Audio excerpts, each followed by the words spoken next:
শুরু হচ্ছে রবীন্দ্রনাথ ঠাকুরের লেখা ছুটি পার্ট 2।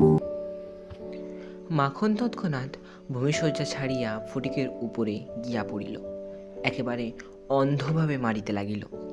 তাহার নাকে মুখে আঁচড় কাটিয়া কাঁদিতে কাঁদিতে গৃহাভিমুখে গমন করিল। খেলা ভাঙিয়া গেল।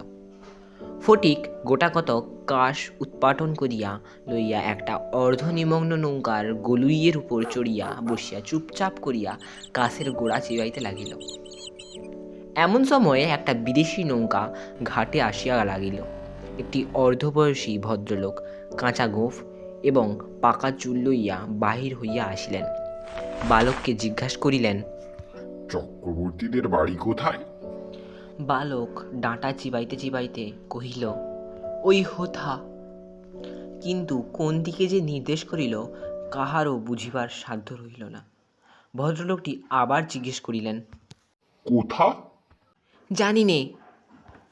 এই বলিয়া পূর্ববৎ তৃণমূল হইতে রসগ্রহণে প্রবৃত্ত হইল। বাবুটি তখন অন্য লোকের সাহায্য অবলম্বন করিয়া চক্রবর্তীদের গৃহের সন্ধানে চলিলেন। অবিলম্বে বাঘাবাগদি আসিয়া কহিল, ফটিক দাদা, মা ডাকছে। যাব না। বাঘা তাহাকে বলপূর্বক আড়গোলা করিয়া তুলিয়া লইয়া গেল। ফটিক নিষ্ফল আক্রোশে হাত পা ছুঁড়িতে লাগিল। ফটিককে দেখিবা মাত্র তাহার মা অগ্নিমূর্তি হইয়া কহিলেন, আবার তুই মাখনকে মেরেছিস? না, মারিনি। ফের মিথ্যে কথা বলছিস, লজ্জা করে না? বললাম তো কখনো মারিনি। মাখনকে জিজ্ঞেস করো। মাখনকে প্রশ্ন করাতে মাখন আপনার পূর্ব নালিশের সমর্থন করিয়া বলিল, হ্যাঁ, মেরেছে। তখন আর ফটিকের সহ্য হইল না। দ্রুত গিয়া মাখনকে এক সশব্দ চড় কষাইয়া দিয়া কহিল, ফের মিথ্যা কথা। মা মাখনের পক্ষ লইয়া ফটিককে সবেগে নাড়া দিয়া তাহার পৃষ্ঠে দুটা তিনটা প্রবল চাপেটাঘাত করিলেন। ফটিক মাকে ঠেলিয়া দিল। মা চিৎকার করিয়া কহিলেন, আহ, তুই আমার গায়ে হাত তুলিস? এমন সময় সেই কাঁচা পাকা বাবুটি ঘরে ঢুকিয়া কহিলেন, কি হচ্ছে তোমাদের? ফটিকের মা বিস্ময়ে আনন্দে অভিভূত হইয়া বলিলেন, ও মা, এই যে দাদা, তুমি কবে এলে? বলিয়া গড় করিয়া প্রণাম করিলেন। বহুদিন হইল দাদা পশ্চিমে কাজ করিতে গিয়াছিলেন।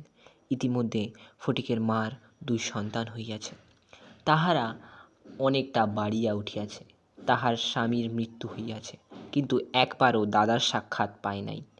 আজ বহুকাল পরে দেশে ফিরিয়া আসিয়া বিশ্বম্ভরবাবু তাহার ভগিনীকে দেখিতে আসিয়াছেন। কিছুদিন খুব সমারোহে গেল। অবশেষে বিদায় লইবার 2 দিন পূর্বে বিশ্বম্ভরবাবু তাঁর ভগিনীকে ছেলেদের পড়াশুনো এবং মানসিক উন্নতি সম্বন্ধে প্রশ্ন করিলেন। উত্তরে ফটিকের অবাধ্য উচ্ছৃঙ্খলতা, পাঠে অমনোযোগতা এবং মাখনের সুশান্ত সুশীলতা এবং বিদ্যানুরাগের বিবরণ শুনিলেন। তাহার ভগিনী কহিলেন, ফটিক আমার হাড় জ্বালাতন করিয়াছে। শুনিয়া বিশ্বম্ভরবাবু প্রস্তাব করিলেন তিনি ফটিককে কলকাতায় লইয়া গিয়া নিজের কাছে রাখিয়া শিক্ষা দিবেন। বিধবা এ প্রস্তাবে সহজেই সম্মত হইলেন। ফটিককে জিজ্ঞাসা করিলেন, কেমন রে ফটিক, মামার সাথে কলকাতায় যাবি? ফটিক লাফাইয়া উঠিয়া বলিল, যাব। যদিও ফটিককে বিদায় করিতে তাহার মায়ের আপত্তি ছিল না, কারণ তাহার মনে সর্বদাই আশঙ্কা ছিল কোন দিন না সে মাখনকে জলেই ফেলিয়া দেয় কি মাথায় ফাটায়, কি একটা দুর্ঘটনা ঘটায়। তথাপি ফটিকের বিদায় গ্রহণের জন্য এতাদৃশ আগ্রহ দেখিয়া তিনি ঈষৎ ক্ষুণ্ণ হইলেন। কবে যাবে? কখন যাবে? এ সকল প্রশ্ন করিয়া ফটিক তাহার মামাকে অস্থির করিয়া তুলিল। উৎসাহে তাহার রাত্রে নিদ্রা হয় না।